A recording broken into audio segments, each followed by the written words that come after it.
qorshaynta maxaynu uga jeednaa 24 saac aynu haysanno sidaynu sida ugu wanaagsan uga faa'iideysan lahayn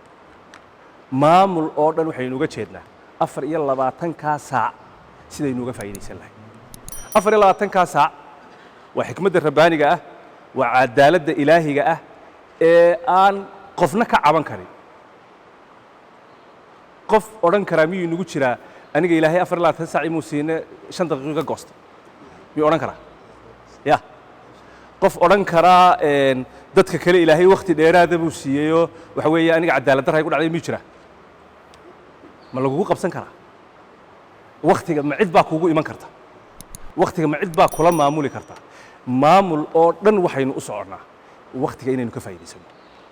waayo waqtiga lama maamuli karo waayo ilbiriqsigaa inagu ma joojin karnaa mid keliya ma joojin karnaa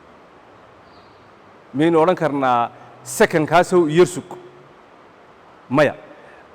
laakiin inagu hawlaheenna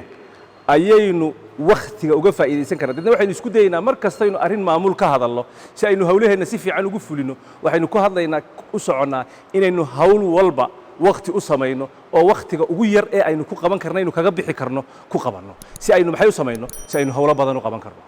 dadku markaa maxay ku kala tagaan waxay ku kala tagaan qofku minidada uu haysto iyo saacadaha uu haysto inta hawlada uu gashado